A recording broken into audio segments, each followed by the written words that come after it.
Salmos 27, versículo 4.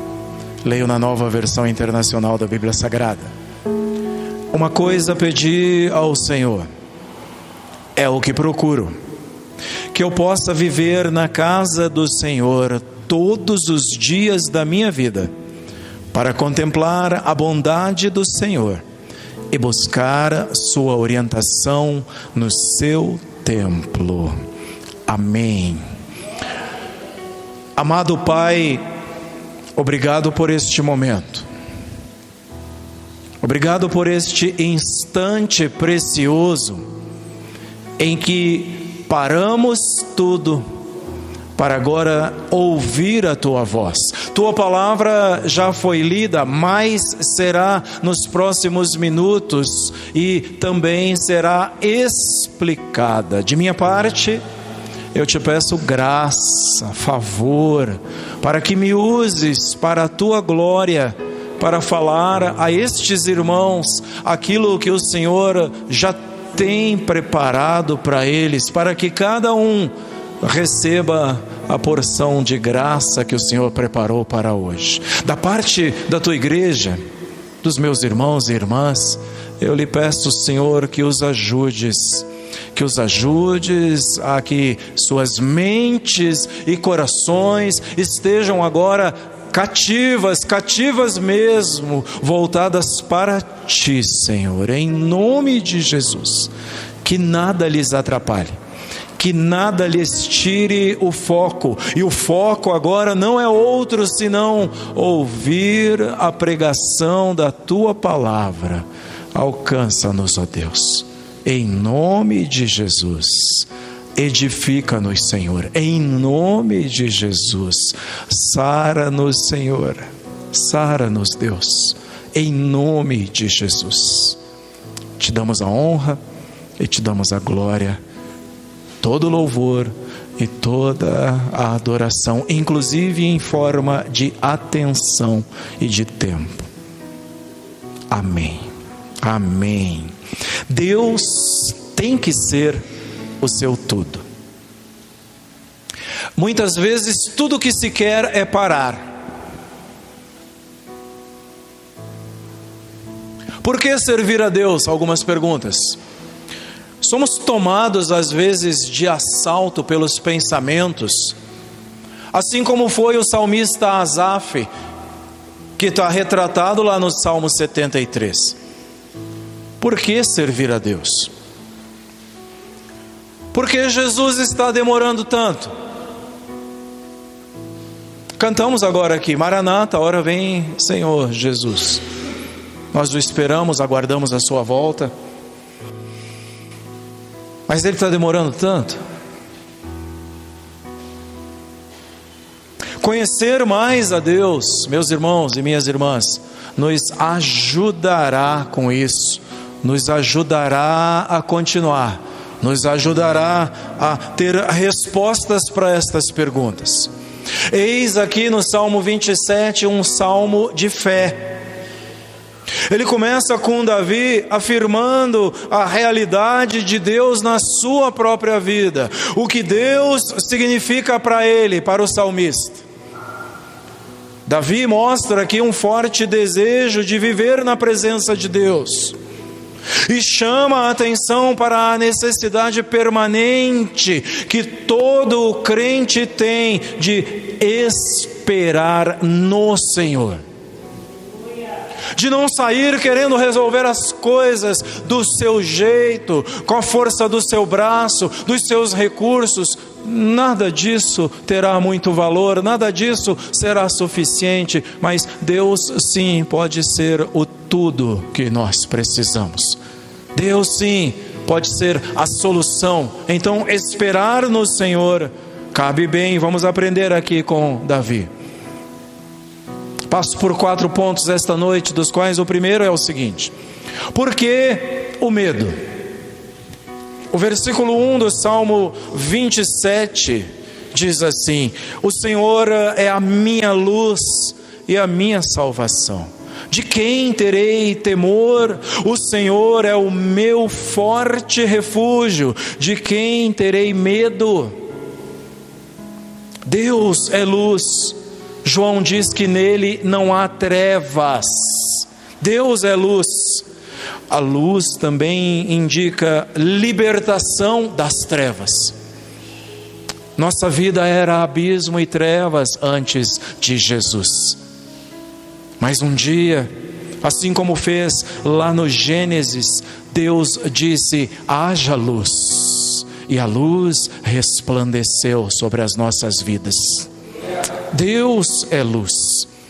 Para o cristão, Jesus é a luz, não qualquer luz, a luz da vida. Olha o que ele disse: eu sou a luz do mundo. Quem me segue nunca andará em trevas, mas terá a luz da vida. João 8 e o verso 12. O salmista fala também que Deus, além de ser sua luz, é também, tem um E aí, a minha salvação. Salvação seguindo a luz, significa luz salvadora. Nos Salmos isso é retratado, Salmo número 3 e o verso 8, parte dele diz assim: a salvação vem do Senhor. Deus salva o cristão, porque aqui é um salmo. A princípio alguém dirá: isso foi para Israel, é para nós também. Mas se não bastasse isso, eu gosto de lhe mostrar na Escritura, porque o cristão tem Jesus, e o nome Jesus significa Salvador. Foi isso que disse o anjo a José no dia em que anunciou que Maria daria luz a um filho, de que ela geraria um filho. E ele diz assim em Mateus 1:21, ela dará à luz um filho, e você deverá dar-lhe o nome de Jesus, que significa Salvador. Porque, completou o anjo, ele salvará o seu povo dos seus pecados. O cristão tem Jesus, o seu Salvador. O salmista está determinado a não ter medo de nada nem de ninguém, a não ter medo dos inimigos. Se o Senhor é a sua luz e sua salvação, de quem terei temor? Pergunta ele.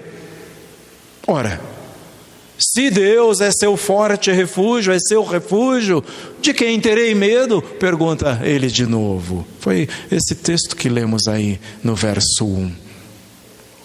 Deus é lugar de refúgio, meus irmãos. E eu vou gastar mais tempo nesse primeiro tópico do que nos demais. Deus é rocha eterna. É a rocha em que o seu povo pode apegar-se. É o Senhor, é Deus. Vejam, queridos irmãos, os sistemas humanos falham, as pessoas falham, mas Deus é fiel, Deus é rocha, Deus é seguro, pode confiar nele. Deus é alto refúgio, refúgio alto, lá em cima nas rochas, lá em cima, escondido. Deus é um alto refúgio. Ele é. Isso dá a ideia da cidade refúgio, aquelas cidades que foram criadas para abrigar homicidas não intencionais, aqueles que matassem alguém sem a intenção. Então a pessoa iria para uma dessas cidades e encontraria ali proteção e asilo contra o vingador de sangue, que pela lei precisava vingar a pessoa que foi morta. Deus é como uma cidade forte, uma cidade refúgio. Olha o que a palavra diz sobre esse Deus que é refúgio. O Senhor é refúgio para os oprimidos, uma torre segura na adversidade. Salmos 9 e o verso 9. A Bíblia Almeida diz nesse salmo que Deus é alto refúgio. Amém? Deus é nosso alto refúgio. Lá em cima, protegido, guardado. É isso que é o Senhor. E o crente, e o cristão, o crente refugia-se em Jesus. Viram? O crente corre para Jesus. Jesus é acolhedor. Ele quer acolher o seu povo, nas palavras dele, do jeitinho que a galinha quer acolher os seus pintinhos debaixo das suas asas. Isso indica carinho, acolhimento, aconchegante. Num dia como hoje, é tão bom pensar nessas palavras de Jesus, porque nos invernos das nossas vidas, como precisamos ser acolhidos. No frio dos nossos desafios, como precisamos estar acolhidos debaixo das asas de Jesus. Assim como a galinha acolhe os seus pintinhos, Jesus é o refúgio do crente. Jesus faz mais, Ele se oferece como descanso. Ele oferece a si mesmo como um oásis, lugar de água boa, lugar de água no meio do deserto. No deserto da vida, em Jesus tem um lugar para beber água boa. É Jesus. Olha o que ele diz, Mateus 11, 28. Ele oferece, ele não dá o endereço. Ele diz: venham a mim, todos os que estão cansados, sobrecarregados, e eu lhes darei descanso. E ele diz mais, e agora João 4 e o verso 14: mas quem beber da água que eu lhe der, nunca mais terá sede. Pelo contrário, a água que eu lhe der se tornará nele uma fonte de água a jorrar para a vida eterna. Jesus é o refúgio do crente. Jesus mata a sede do crente, daquele que nele se refugia. O salmista continua no verso 2: quando os homens maus avançarem contra mim para destruir-me, eles, meus inimigos e meus adversários, é que tropeçarão e cairão. Continue acompanhando o verso 3: ainda que um exército se acampe contra mim, meu coração não temerá. Ainda que se declare guerra contra mim, mesmo assim estarei confiante. O perigo e o desejo daqueles que lhe querem fazer mal é grande, declara o salmista. Davi imagina seus inimigos como feras que avançam contra ele, feras famintas para devorá-lo, para destroçá-lo, para comerem as suas carnes, assim como está aí nas Bíblias versão Almeida. Aqui diz: ainda que os meus inimigos, os homens maus, avancem contra mim para destruir-me, e na Bíblia Almeida diz: para comerem as minhas carnes, para me estraçalharem. É a ideia de uma fera que pega a presa e estraçalha, arranca-lhe os membros, os pedaços, pega pelo pescoço e só solta quando parou de respirar. É assim que ele vê os inimigos, é assim que ele vê a maldade. Mas ainda que isso aconteça, sabe o que vai acontecer? Esses meus inimigos, os meus adversários, é que tropeçarão, diz o salmista. Isso é maravilhoso, é confiança, é certeza daquele que guarda, é certeza daquele em quem se pode confiar. O cristão também sofre perseguição. Percebam que eu estou trazendo sempre um paralelo, porque tudo aponta para Cristo de alguma maneira. O cristão também tem proteção. Ele sofre provações, perseguições, tem que lutar, irmãos e irmãs, todos os dias. Não é um dia só, mas todos os dias precisa lutar contra a maldade, precisa preservar-se íntegra diante de uma geração corrompida e que quer lhe arrastar para viver tal qual eles. Todos os dias é convidado, é convidada para tomar a forma, o modelo que o mundo quer, o modelo que a mídia prega. Todos os dias, não é um dia só. O cristão passa por tudo isso. O cristão vive num mundo que já é do maligno, que jaz no maligno, que está morto com o maligno. É aqui que vivemos, conforme afirma João. E mais, o cristão não terá descanso aqui. O apóstolo Pedro diz que ele tem um adversário forte, que combate e que vive em derredor, rugindo como leão, buscando a quem possa tragar. Conta-nos Pedro em 1 de Pedro, no capítulo 5 e no verso 8. Nosso descanso não é aqui, nosso descanso é na glória com o Senhor, descanso eterno ao lado do Pai, onde não choraremos mais, não precisaremos mais derramar lágrimas, onde não haverá mais dor, onde não haverá mais tribulação, porque Deus será nosso verdadeiro refúgio, nosso protetor, nossa luz. Nosso descanso não é aqui, somos peregrinos aqui e todos nós estamos caminhando para um lugar celestial. Caminhamos e esperamos uma pátria celeste, de onde somos cidadãos e de onde aguardamos um Salvador. Mas como o salmista, sabem, embora Satanás não dê trégua, isso não é brincadeira.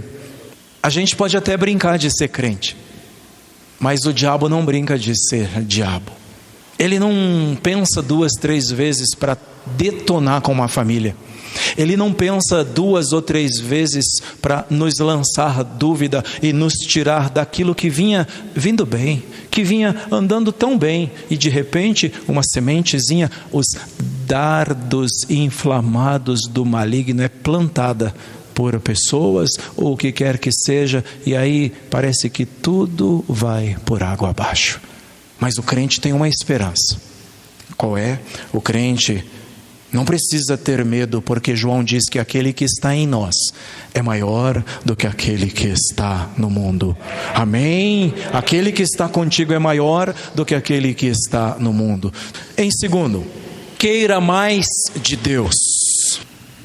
Versículo 4 e também o versículo 5. Uma coisa pedi ao Senhor, é o que procuro, que eu possa viver na casa do Senhor todos os dias da minha vida, para contemplar a bondade do Senhor e buscar a sua orientação no seu templo. Pois no dia da adversidade, Ele me guardará protegido em sua habitação. No seu tabernáculo me esconderá e me porá em segurança sobre um rochedo.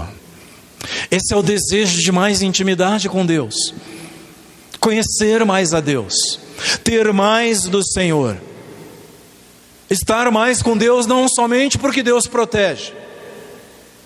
Percebam, ele abre dizendo que Deus é rocha, é a minha salvação, é minha luz, mas ele quer mais do Senhor. Não basta declarar e querer o Deus que protege, o Deus que guarda, o Deus que salva, o Deus que cura, não basta. Mas é querer mais de Deus, porque a sua presença vale mais do que qualquer outra coisa.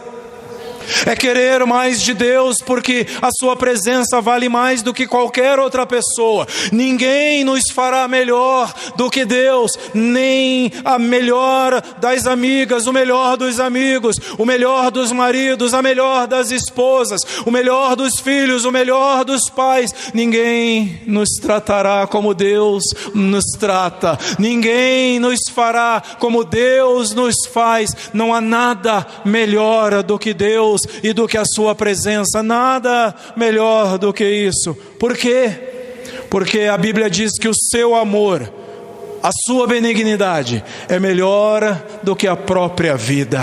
Salmo 63 e o verso 3. Então precisamos querer esse amor. Se tem algo que é melhor do que a minha própria vida, é tão bom viver, é tão bom alimentar-se, é tão bom respirar, é tão bom ter sonhos, é tão bom cantar, alegrar-se, é tão bom ser companheiro de outras pessoas, compartilhar a vida com outras pessoas, é tão bom viver. É tão chato quando alguém diz que quer partir dessa, que está cansado de viver, porque é tão bom viver, queridos irmãos, é tão bom ser significativo, ser útil, servir a Deus, abençoar a vida de pessoas. Que maravilhoso maravilhoso que é quando servimos e abençoamos e vemos a pessoa abençoada, feliz da vida com algo que para nós pode ter custado tão pouco, mas que para ela fez toda a diferença. É tão bom viver. Então, se existe algo que é melhor do que a própria vida, então eu quero. E a Bíblia diz que esse é o amor de Deus, é a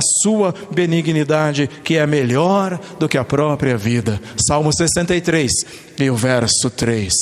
Sabem, esse desejo é o privilégio que ele quer de desfrutar da agradável presença de Deus, porque ele diz que quer viver na casa do Senhor todos os dias para contemplar a bondade do Senhor, para contemplar a sua formosura, diz em outras versões, e ser por ele orientado, e ser por ele dirigido, e receber do Senhor orientação e direção. Desfrutar da agradável presença de Deus, da sua bondade e do seu amor, que não cessa, que não acaba, das suas misericórdias que ele gratuitamente renova todos os dias, conforme diz a sua palavra. Por isso, esse é o desejo, por isso esse desejo de viver nos átrios, no pátio, no templo do Senhor, na casa do Senhor, todos os dias. É o desejo de quem já provou o quanto o Senhor é bom. Compreendem? Já provou como Deus é bom. Então deseja, é alguém que, como o salmista, no Salmo 84 e no verso 10, pode dizer: melhor é um dia nos teus átrios do que 1000 em outro lugar. Esse desejo de intimidade que diz, ainda que eu fique lá no pátio, o átrio era o pátio, não era o lugar santíssimo, onde só entrava o sumo sacerdote 1, 2 vezes por ano, nem era ali, nem tinha fumaça da presença lá, compreendem? Não era lá no pátio, onde os gentios podiam ir, onde podiam ir as mulheres, lá no pátio. Ele diz, mais vale um dia lá no pátio, desde que tenha a presença do Senhor, do que 1000 em outros lugares. Ah, jovem, moço e moça, melhor é a presença do Senhor do que 1000 dias, 1000 ofertas, do que 1000 coisas, por melhores que elas pareçam. Gaste a sua vida servindo ao Senhor, gaste a sua vida servindo a Deus. E agora, para nós, homens e mulheres, meus irmãos e minhas irmãs, como é bom desfrutar dessa presença, como é bom desfrutar da intimidade com Deus. Eu quisera morar na casa do Senhor todos os dias da minha vida, diz o salmista. Portanto, queira mais de Deus.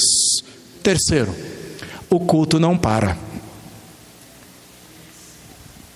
Verso 6 em diante, até o 7. Aliás, até o 10, me perdoem. Então triunfarei sobre os inimigos que me cercam. Em seu tabernáculo oferecerei sacrifícios com aclamações, cantarei e louvarei ao Senhor. Ouve a minha voz quando clamo ao Senhor. Tem misericórdia de mim e responde-me. A teu respeito diz o meu coração, busque a minha face, a tua face, Senhor.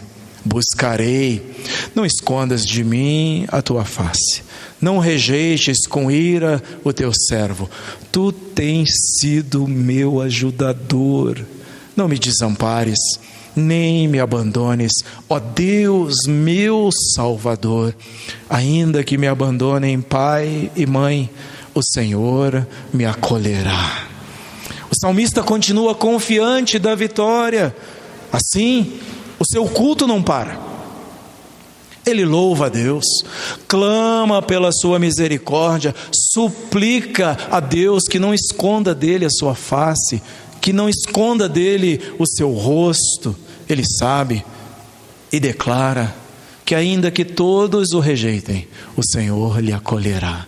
Ainda que seja rejeitado por algo que é quase impossível, mas pode acontecer. Ainda que pai e mãe o rejeitem, ele diz: no entanto, o Senhor me acolherá, o Senhor me aceita. É isso, queridos irmãos, nos desafios, nas lutas, nas batalhas, nas rejeições, saiba, aconteça o que acontecer, Deus me acolhe. Aconteça o que acontecer, o Senhor me aceita. E isso é maravilhoso. É nisso que o salmista está apostando tudo. Esta oração é maravilhosa. O culto do crente não para, viu, irmãos? Não termina.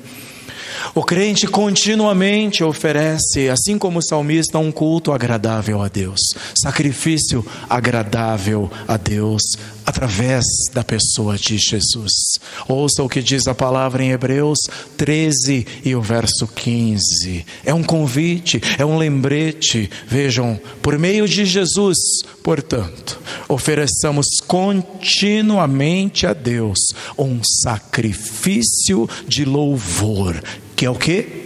É fruto de lábios que confessam o seu nome. O culto não para. Continuamente, louve a Deus, entregue-se a Ele em sacrifício vivo, porque através de Jesus nós ganhamos um acesso que ninguém tem. Através de Jesus a porta da graça ficou escancarada. Então o mesmo escritor aos Hebreus nos convida: entremos, portanto, com ousadia no Santo dos Santos, na presença de Deus, porque o culto não para.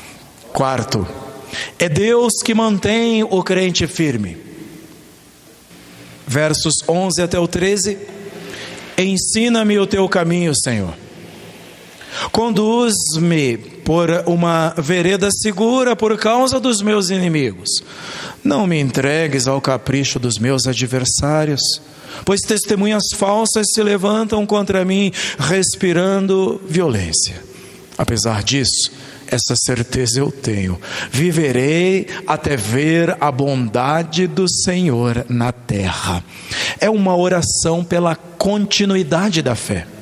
É uma oração pedindo que Deus o ajude a manter a sua fé. Já pensaram nisso?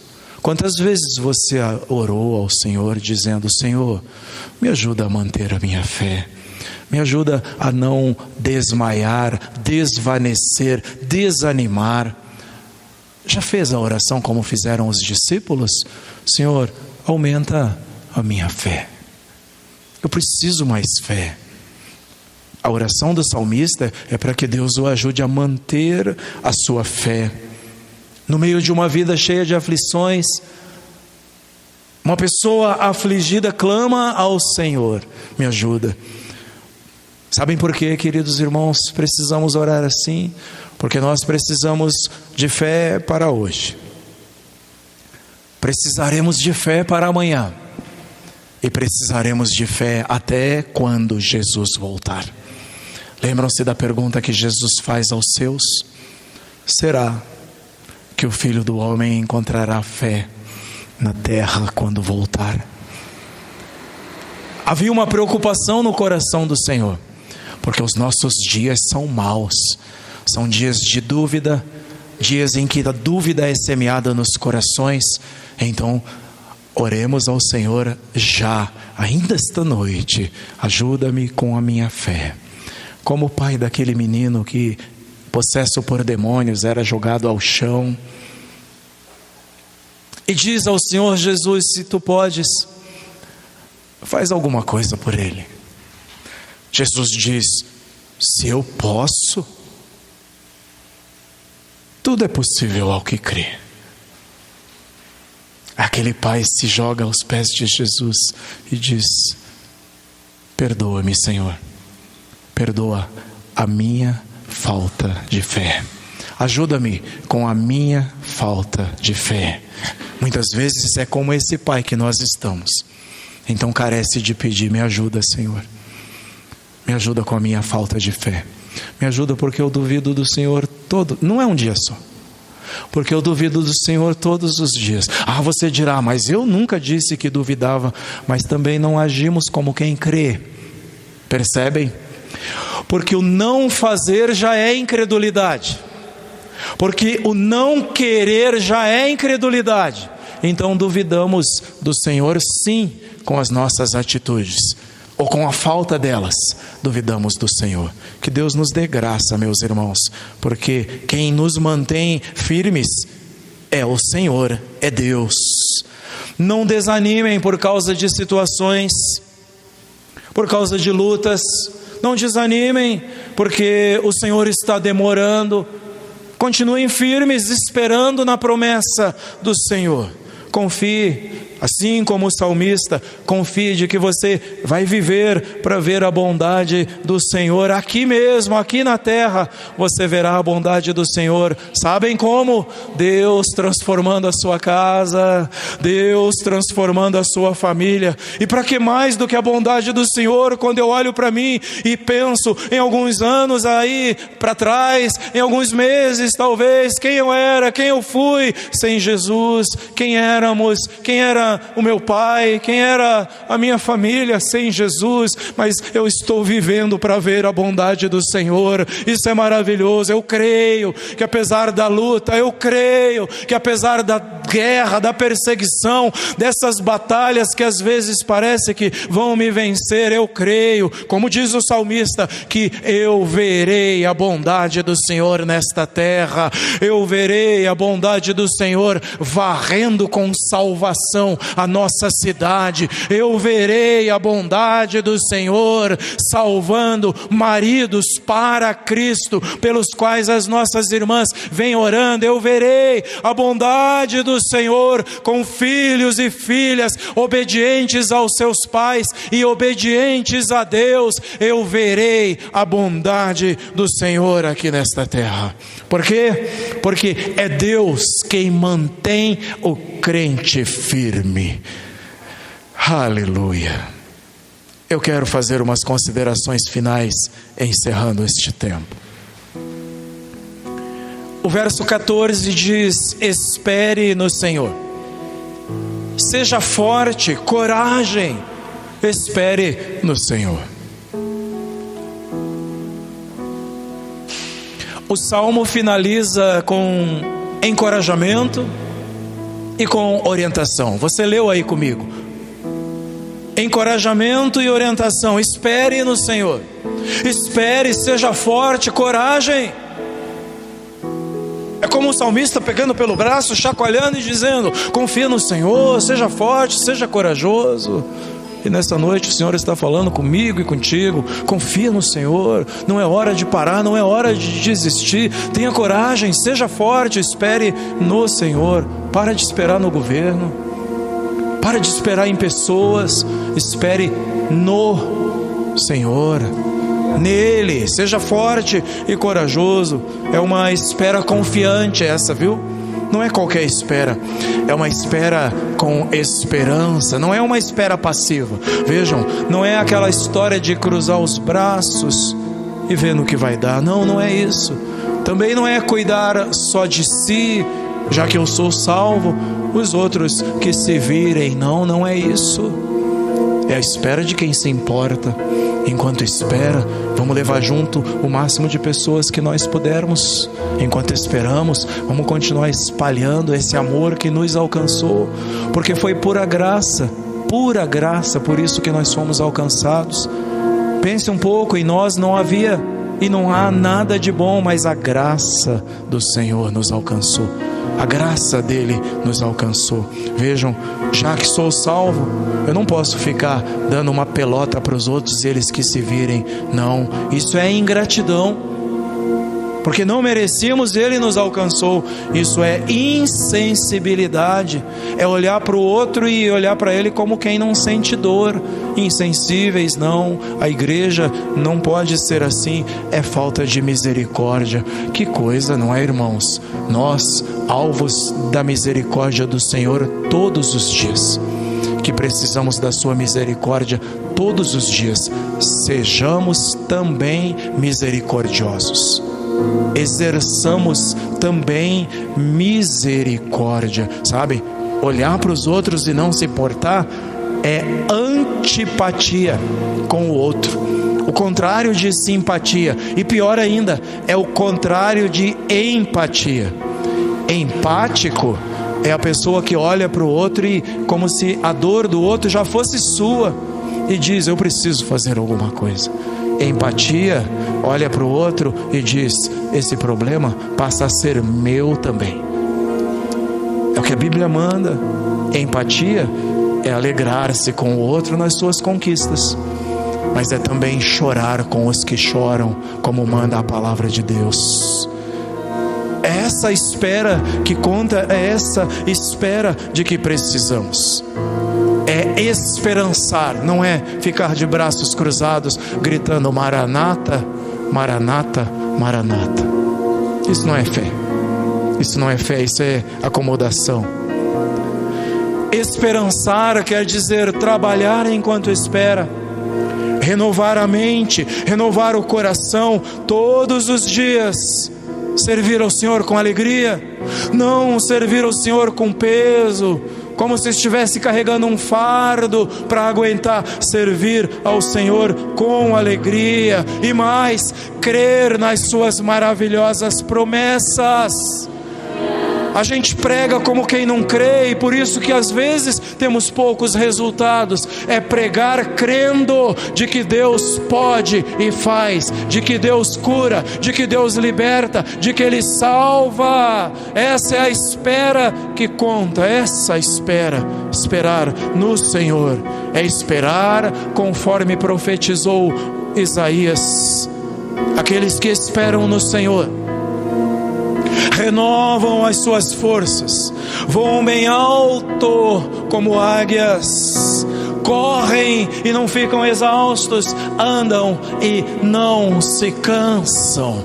Esses são os que esperam no Senhor, conforme Isaías 40 e o verso 1. É essa espera que conta. Portanto, terminando aí com o salmista: espere no Senhor, seja forte, coragem, espere no Senhor. Amém. Glória a Deus. Dê um aplauso para o Senhor Jesus. Aleluia, aleluia, aleluia. Glória a Deus.